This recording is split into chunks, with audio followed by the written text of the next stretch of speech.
y que durante la época de fin de año, pues estas temperaturas suelen ser mucho más bajas.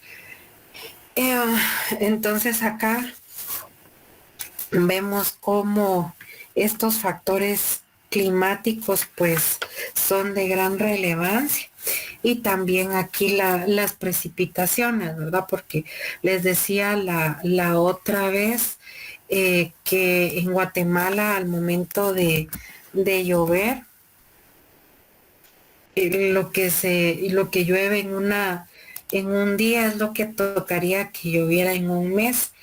Y, y que esto por lo general se da de mayo a octubre y, y que dependiendo la región son más intensas las lluvias y recordemos también que si vamos a ciertas áreas que ya han sido objeto de deforestación o por el mal manejo de la barrera natural, la barrera Oskos, nos hace mucho más vulnerables y pues la disponibilidad de esta agua es crucial para la agricultura, ya que pues de ella va a depender el desarrollo de los cultivos y la ganadería, pues para que haya pastos, maíz, que también forma parte de los concentrados que consume el ganado. Em, Acá, por ejemplo, una de las características de Guatemala es que se va a medir la precipitación en milímetros y, y que es utilizado el pluviómetro. Esto pues además de ser una parte para abastecimiento de la agricultura, la ganadería, pues también es importante para el consumo humano, ya que dependemos en un 100% del agua para todas nuestras actividades diarias y el ser humano está compuesta por una gran cantidad de agua también. Entonces también aquí vamos a mencionar que aparece la hidrología del suelo. Acá cuando hablamos de la hidrología del suelo, van a aparecer todos aquellos recursos hídricos. Por ejemplo, la presencia de lagos, de ríos y todos aquellos mantos acuíferos que van a ser de gran utilidad para la agricultura, la pesca y, y, la, y el ser humano también. Recordemos que también es de gran utilidad para la industria. Por ejemplo, cuando hablamos de los recursos hídricos para Guatemala, vamos a decir que también Guatemala pues posee fuentes de agua dulce, sobre todo en superficies subterráneas y están disponibles en todo el territorio nacional. Em, Acá también cuenta con dos océanos, el Océano Pacífico, también el Océano Atlántico, dentro de los numerosos ríos y lagos con los que cuenta. Vamos a hablar del lago de Atitlán, de Izabal, de Petén Itzá. También hay lagunas, lagunetas. La otra vez hablábamos de los cenotes de Candelaria, Huehuetenango. Entonces, cada uno de estos acuíferos son importantes reservas de agua subterránea y que posee un potencial para todos aquellos agricultores, o ganaderos que se encuentran cerca de de estas fuentes hídricas y que van a ser vitales para el desarrollo sostenible de Guatemala, ya que abastecen a la población no solo de alimentos, sino que ayudan a impulsar la industria y que son fuente también para mantener el equilibrio dentro de Guatemala. También vamos a hablar de la calidad del suelo. Cuando, cuando hablamos de hidrología y del suelo, y vamos a hablar de la calidad del suelo. Acá pues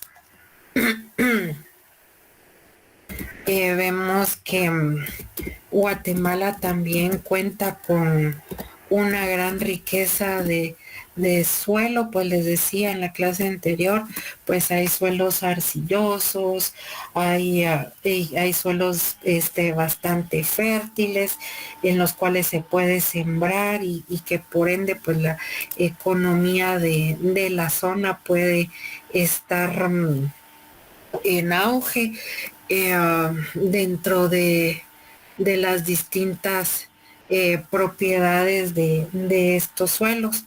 Acá también vamos a hablar que aparece el relieve y la vegetación.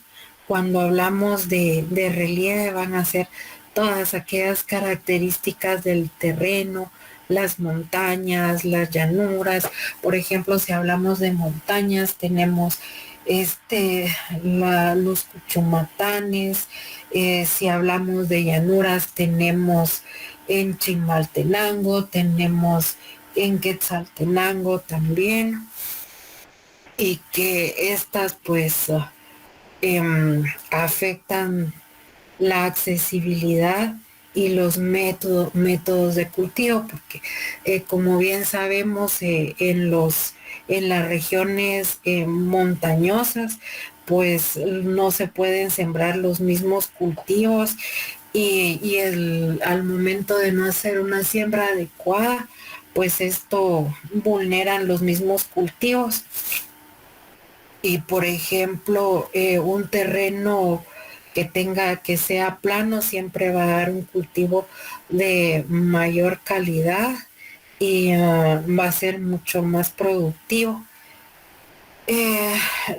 Por lo que hacen que las áreas montañosas pueden ser menos adecuadas para las actividades agrícolas.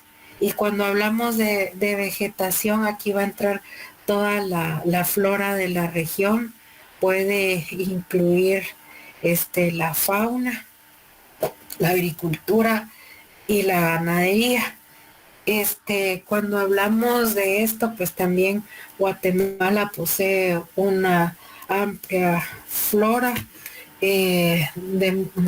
Tenemos también reservas naturales, tenemos dentro de la fauna incluso animales que son protegidos porque vemos también el santuario de tortugas que hay en el Océano Pacífico, porque debido al consumo de los huevos y de las tortugas, pues estaban ya en peligro de extinción.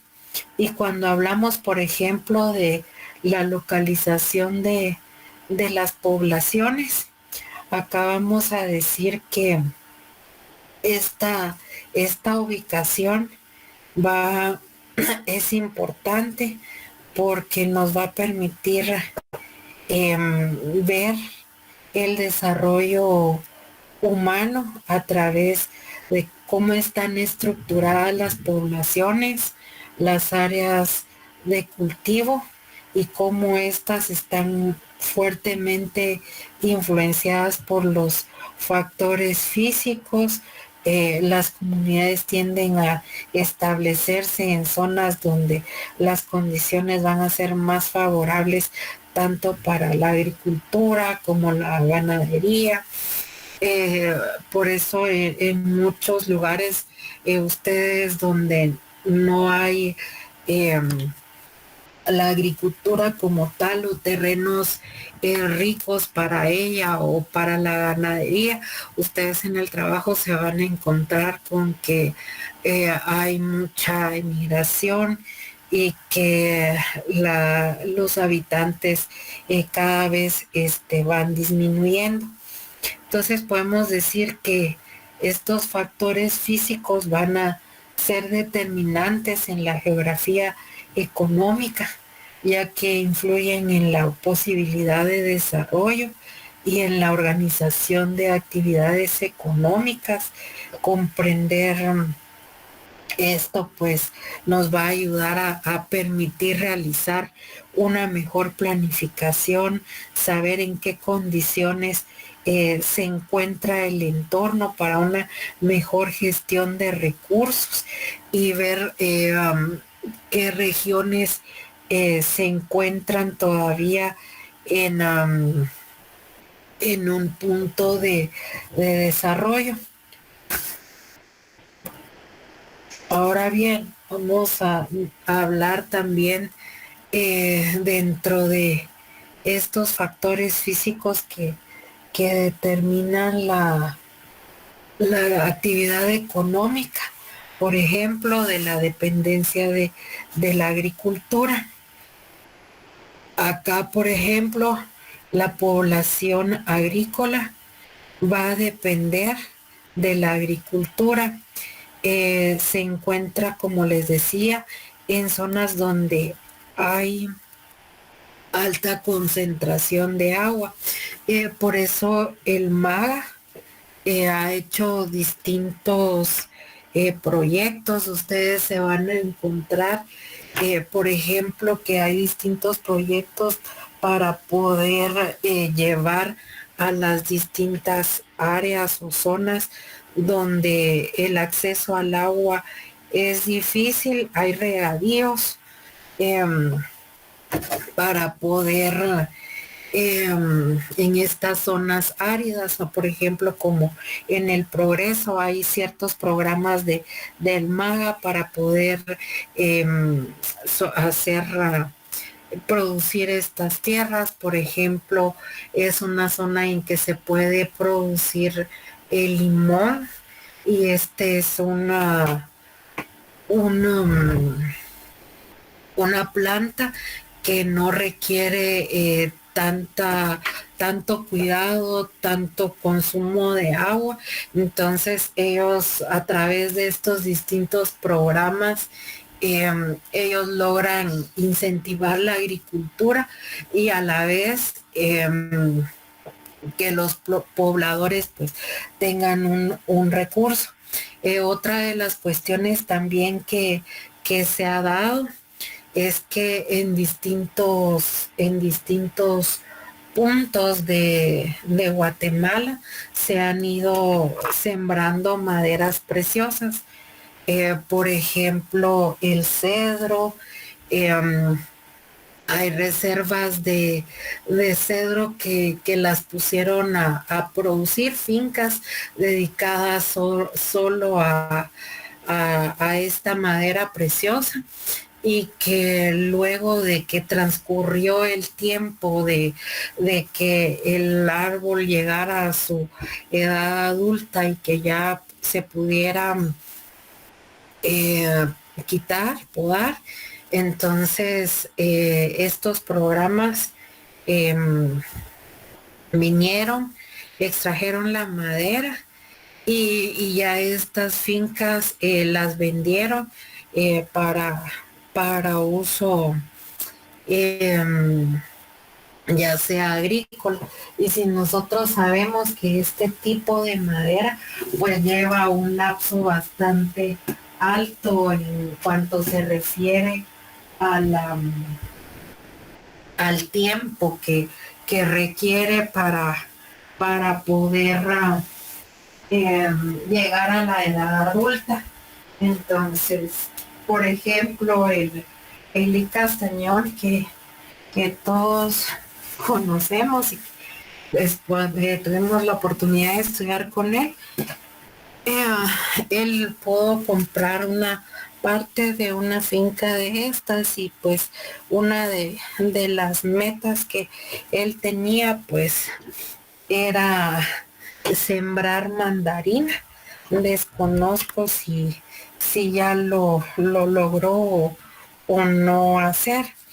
Em, por ejemplo, acá cuando hablamos de que requerimientos para el cultivo de suelo, pues acá vamos a hablar eh, de un suelo orgánico, que este va a ser apto para sembrar plantas alimentarias, que se necesita un suelo que posea características tanto físicas, químicas, adecuadas para el cultivo. Por ejemplo, eh, que sean suelos fértiles, ricos en nutrientes, que estos pues van a ser esenciales para el crecimiento óptimo de los cultivos. También vamos a hablar acá que el suelo debe estar estructurado y debe permitir una buena retención de agua y aireación que favorece al desarrollo de las raíces. Y si nosotros recordamos unas clases anteriores, pues les mencionaba que acá en Guatemala pues también se caracterizan los suelos arcillosos. Y estos, pues la característica es que absorben demasiada agua, pero no pueden drenarlo, al igual que los suelos que son arenosos tienen demasiada pérdida de agua. Entonces acá es cuando hablamos a los requerimientos para el cultivo, que esta estructura del suelo pues sea apta y que permita una buena retención.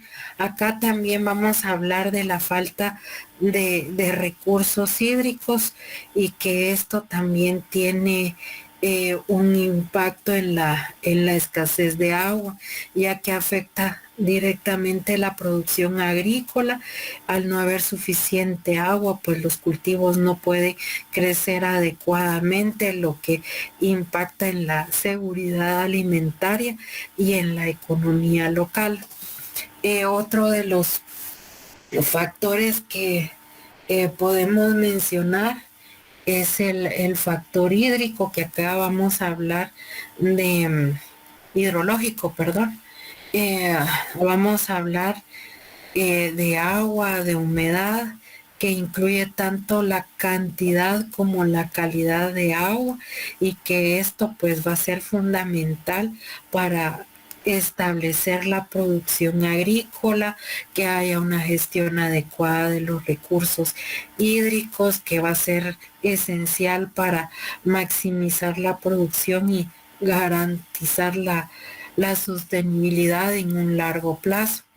Entonces podemos decir que todos estos factores físicos, especialmente el clima y la disponibilidad de agua, van a ser determinantes en la actividad económica, especialmente en la agricultura, que estas interacciones pues es vital para desarrollar estrategias que promuevan la sostenibilidad y la eficiencia en la producción agrícola, asegurando la seguridad alimentaria y pues el bienestar de las poblaciones rurales.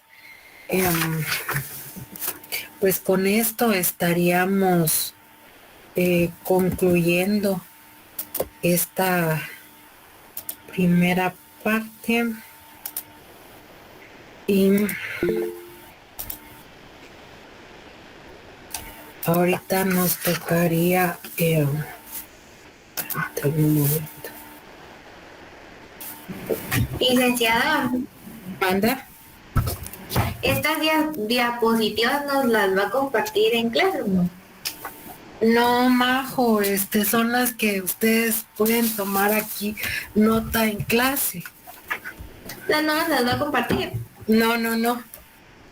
Bueno, gracias. ¿Y hasta qué clase entraría nuestro examen? A la...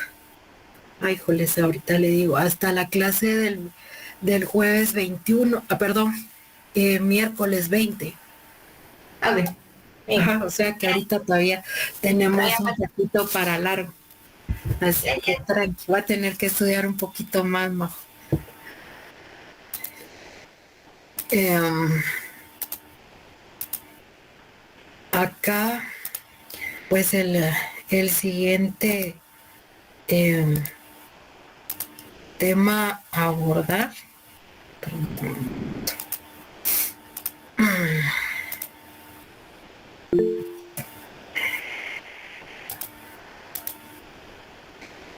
sería la historia de la población, la evolución y la transformación. Em, Acá nos vamos a ir a retroceder un poco en el tiempo y empezaríamos con la historia de la población, la evolución y las transformaciones que el ser humano ha tenido en el transcurso de, de la vida. Acá, por ejemplo, podemos decir que el ser humano en sus inicios fue em, un recolector, un cazador rudimentario, un nómada.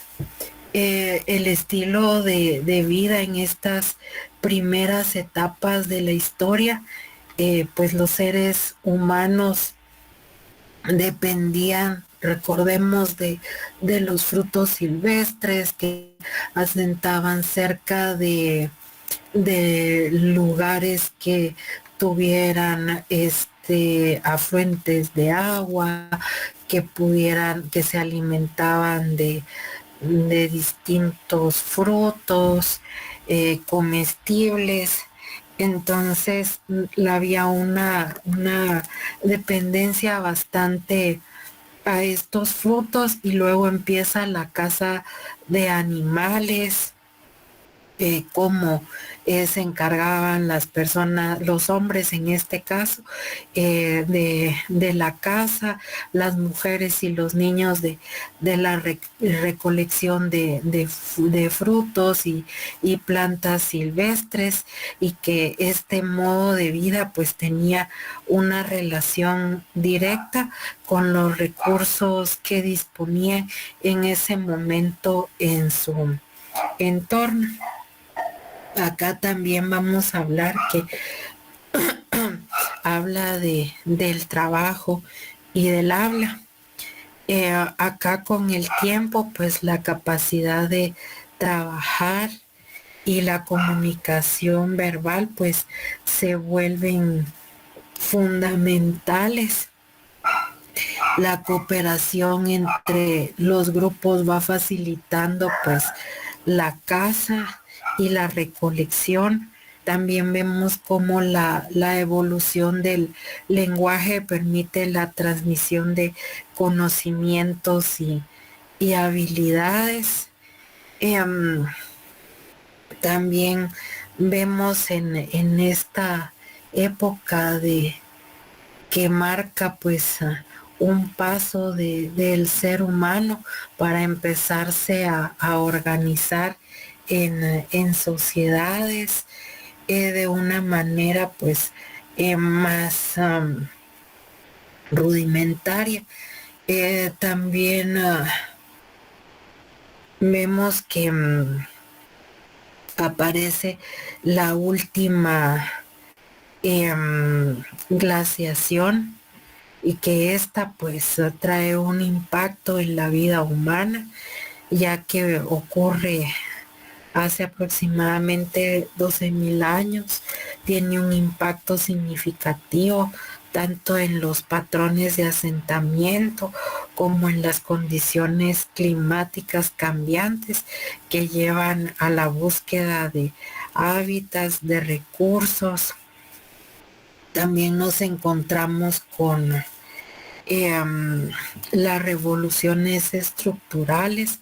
Acá pues hay transformaciones en la historia de la población que se pueden agrupar en varias revoluciones significativas. Acá primero vamos a hablar de la revolución agrícola y pues esta revolución agrícola trae consigo em, la,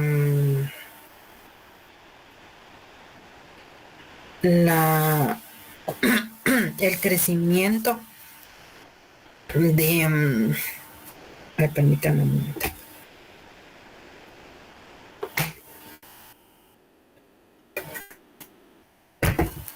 Porque ya hay una transición de un estilo eh, de vida nómada a uno ya sedentario, que ya ven unas áreas para la agricultura, ya hay una domesticación que permite una producción de alimentos, que esta va a ser más predecible, ya más abundante, y esto pues ya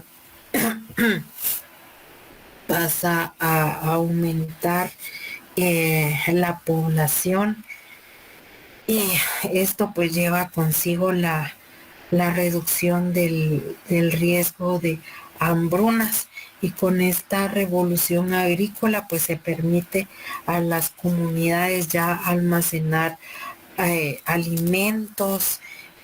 Ya se permite también que haya una organización de la fuerza de trabajo, ya se vea que hay necesidad de trabajar la tierra, se van creando sociedades que son más complejas, con roles, ya hay jerarquías más definidas, se empieza a dar un crecimiento en la agricultura, y esto pues facilita la creación de pequeñas comunidades o ciudades donde las personas podían especializarse en diferentes oficios y comercios.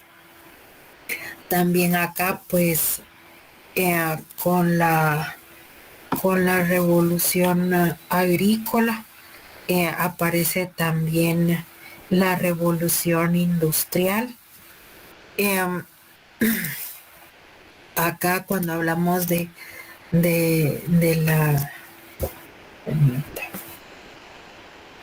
la revolución industrial, em, fue un cambio radical en la producción. Permítame un minuto, solo voy a corregir esta diapositiva.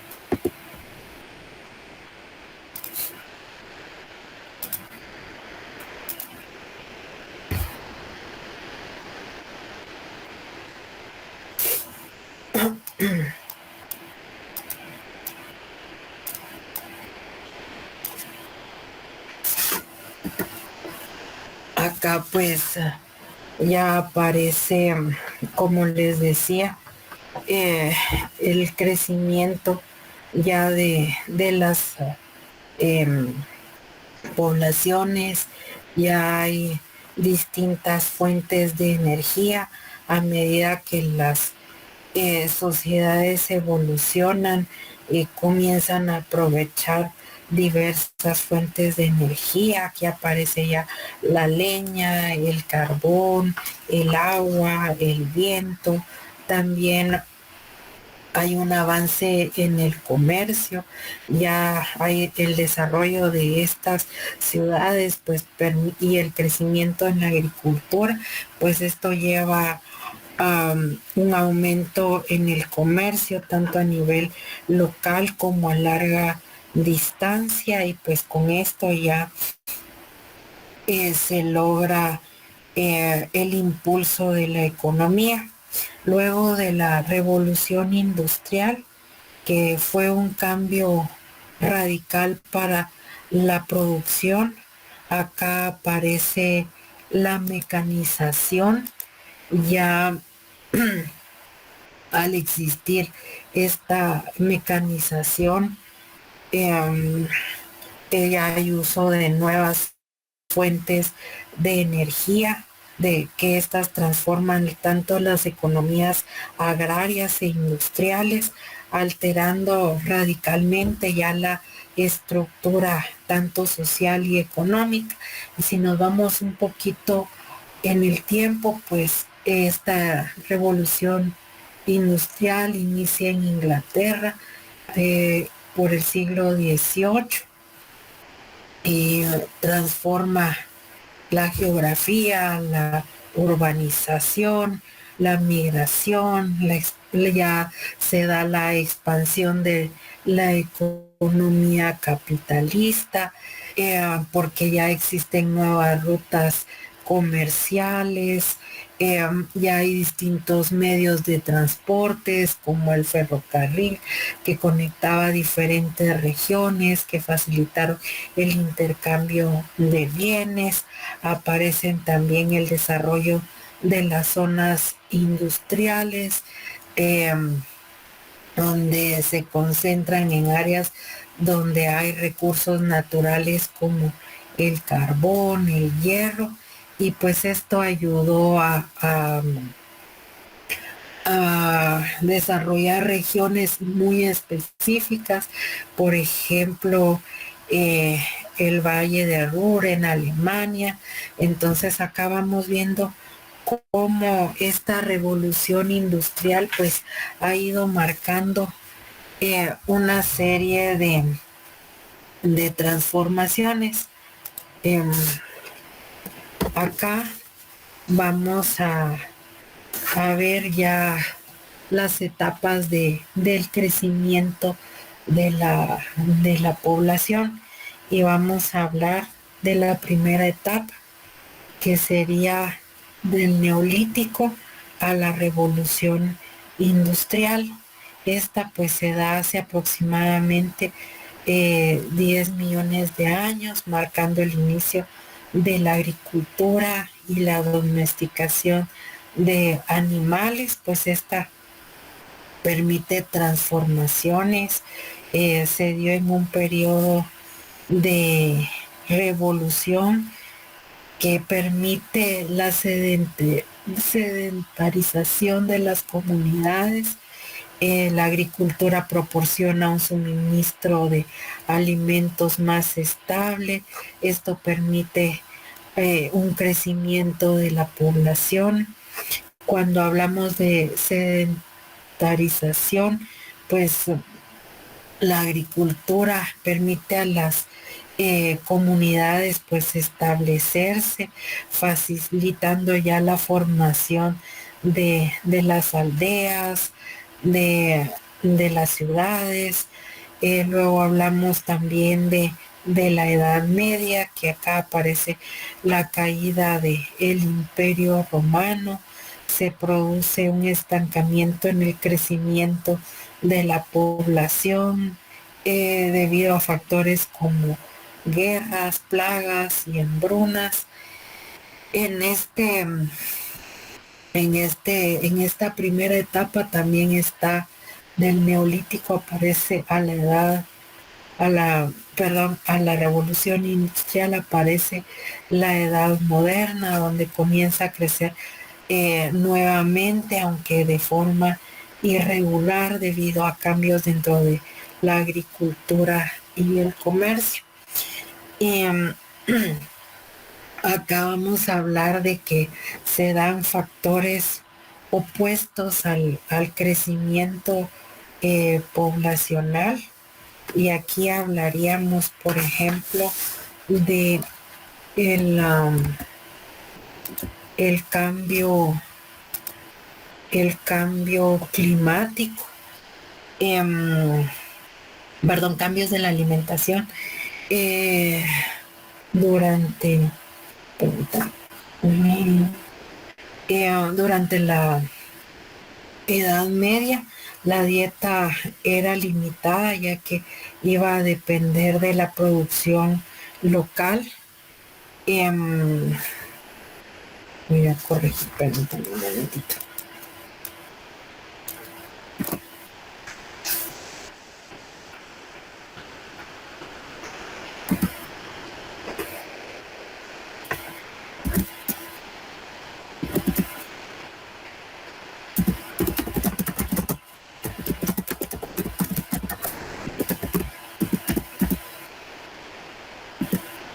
Eh, También aparece el control demográfico, ya que faltaban métodos efectivos de control de enfermedades. Recordemos que si nos vamos en el siglo XVIII, eran enfermedades como la sífilis que afectaban y que tenían alta tasa de mortalidad, las- la viruela y especialmente en niños en esa época. También se da la sanitarización, las condiciones eran precarias, lo que contribuía pues a la propagación ya de las enfermedades y que a esto ocasionaba pues una alta mortalidad.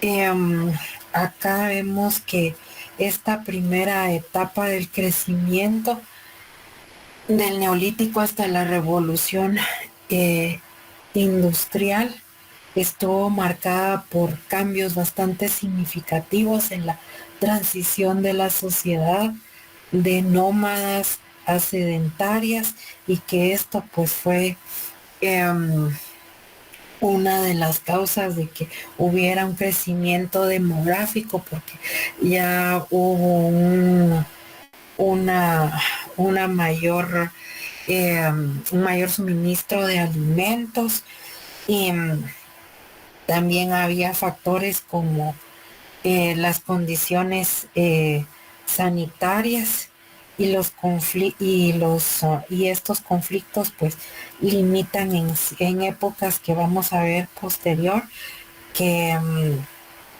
muestran un patrón bastante irregular en en la población, y que además no solo muestran este patrón irregular, sino que además son fuente de mortalidad. Acá, por ejemplo, vamos a hablar ahora de de las etapas que se dan desde la revolución industrial hasta nuestros días. Acá vemos a esta segunda etapa, que es llamada fase de despegue demográfico, ya que aparece una tasa de crecimiento en este periodo que llegó a alcanzar el 0,5% en toda la población a nivel mundial. Esto quiere decir que hubo un aumento aproximado de 1.000 millones a 1.600 millones entre 1800 y 1900, y estos factores pues contribuyen o se atribuyen a varios factores. Uno sería los factores tecnológicos. Acá aparecen los distintos avances eh, tecnológicos, porque recordemos que ya aparece em, la, la máquina de vapor, aparece la revolución con la revolución industrial, esto lleva a un aumento en las urbanizaciones, creando tanto más oportunidades laborales y una mejor calidad de vida, lo que a su vez atrae a más personas a las ciudades, dado que ya había un desarrollo de industrias. Em, También acá vemos que aparece la fase de generalización del crecimiento. Acá ya aparece un crecimiento continuo. Esto se da antes de la Segunda Guerra Mundial. La tasa de crecimiento era del 1%. Sin embargo, pues en la época de los 70 esto aumenta aproximadamente en un 2%, que prácticamente pues duplica la población, y este crecimiento significativo implicó que la población se duplicara aproximadamente cada 35 años. Acá vamos a decir que hay factores clave que pasaron durante esta segunda etapa, y acá pues hay mejoras en la salud pública. En esta etapa ya se empiezan a introducir las vacunas, ya hay mejores prácticas sanitarias, se reduce las tasas de mortalidad, especialmente la infantil, porque recordemos que eh, con la revolución industrial también aparece la lucha de la reducción de las jornadas laborales. Aunque los niños trabajaban en las grandes industrias, pues eh, se aboga porque esto sea limitado, y esta pues también permite que haya un acceso en alimentos, porque al existir eh, esta revolución industrial también hay maquinarias que permiten la expansión de la agricultura y el comercio, y esto pues mejora la calidad y la disponibilidad de recursos alimentarios. También aquí vamos a hablar de la fase de relativización del crecimiento. Acá aparece el freno en el crecimiento poblacional. Vamos a decir que en las décadas posteriores se observa un descenso en la tasa de natalidad en muchos países, eh, especialmente en todos aquellos que son más desarrollados. Pues esto se debe a que hay cambios a nivel socioeconómico, ya hay urbanización, hay acceso a la educación, especialmente para las mujeres, que en la época, pues en la época anterior había sido limitada o nula. Ya llevan decisiones ya sobre la planificación familiar y el retraso de la maternidad. Acá también aparecen ya políticas de control de natalidad. En algunos países se implementan para manejar el crecimiento de la población, y pues con esto se contribuye a la disminución de la tasa de natalidad. En esta fase de ralentización, uno de los impactos que causó fue que se dio un cambio en la dinámica de la población, y que ha generado cierto impacto, porque ya se empieza a observar que hay un envejecimiento de la población, y que ya Ahí ya se empiezan a ver la sostenibilidad de los distintos programas que hay para el bienestar de esta población envejecida.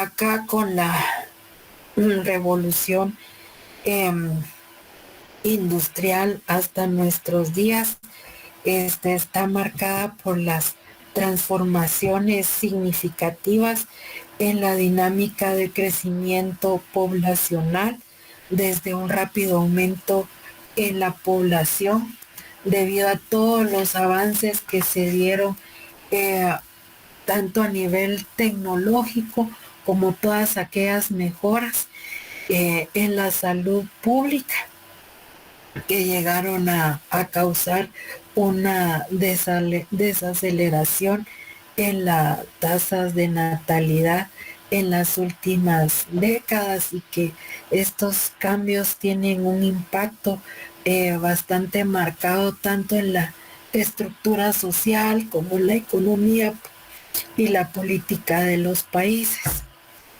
Em,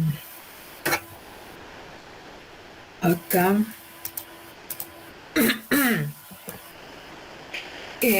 vamos a hablar de la población y, y y los nacimientos. Y, y vamos a decir que acá pues ya este cuadro va a reflejar la evolución de la población a nivel mundial.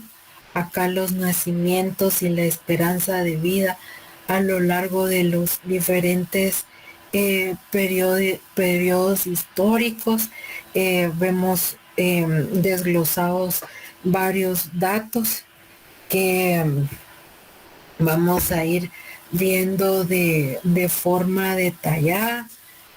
Por ejemplo, em, que la población mundial aparece ya en millones, que si vemos que, por ejemplo, en el 10.000 antes de Cristo, la población era aproximadamente de 6 millones.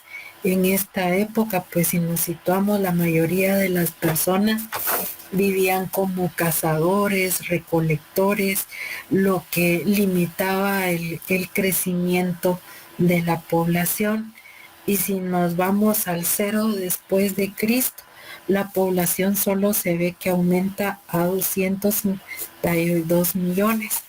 Y este crecimiento se debe a que ya hay una transición hacia la agricultura en algunas regiones, lo que permite un suministro más estable.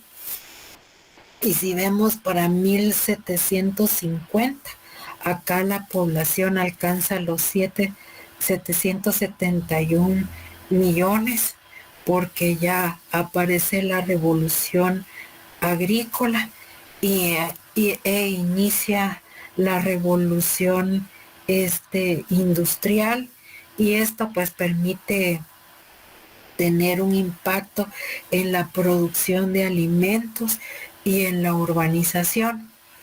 Ahora si vemos en 1950, tenemos 2.529 millones, pues acá la población ya experimenta, como se dan cuenta, un crecimiento explosivo. Esto se debe a las distintas mejoras que ya hay en salud, en medicina, las condiciones de vida que hay. Y si vemos para el año 2000, la población llega a 6.115 millones, que continúa con la tendencia de crecimiento, aunque a un ritmo más lento. Y esto se debe a la disminución de natalidad de muchos países. Recordemos que ya los países asiáticos ya empiezan a implementar dentro de sus normas, el de solo tener un hijo, donde le dan bastante relevancia que ese hijo sea varón. Entonces esto va limitando a que haya un crecimiento en esta natalidad. Jóvenes, lo vamos a dejar hasta ahí por el día de hoy. Prácticamente nos estaríamos viendo la próxima semana. Recuerden ya llevar avances en el trabajo asignado. Recuerden llevar equipo para poder trabajar. Si alguien no cuenta o no puede llevar equipo, se encuentra el laboratorio de la escuela. Recuerden que tienen que presentar avances para el uso de laboratorio. El costo es de 1 quetzal por el tiempo que quieran. Y si no cuentan con ese recurso, se comunican conmigo, por favor. Entonces, hasta ahí estaríamos el día de hoy.